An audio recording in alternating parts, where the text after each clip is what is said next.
সে মুক্তিযোদ্ধাদের গালি দিছে,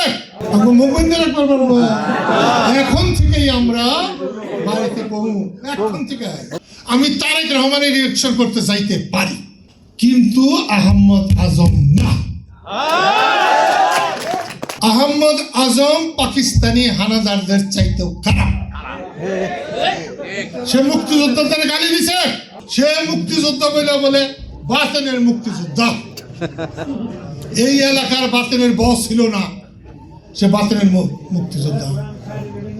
আমি মিথ্যা কথা বলা আলা খুন করলে তারে আমি ছাড়তে পারি, কিন্তু মিথ্যা কথা বলা আলা লোকরে আমি ছাড়তে পারি না। তাহলে তোমাদের যে আপত্তি ছিল, তারপরেও আমি বললাম সব মশার বিরুদ্ধে সুরক্ষা দিতে এলো বসুন্ধরা এক্সট্রিম অ্যারোসল। মশার বিরুদ্ধে এক্সট্রিম সুরক্ষা। কি নাম ওর? সালাউদ্দিন রাসেল। আমরা ওকে সমর্থন করবো, ওর মার্কে জানবো।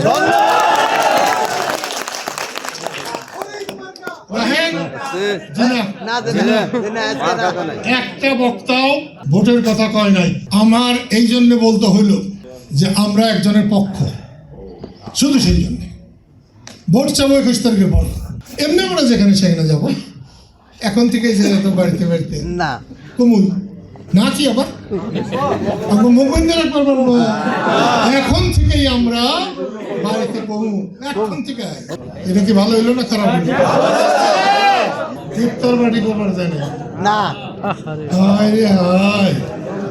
এক মাঘে যে শীত যায় না, এইটা বুঝিয়ে দিতে হবে।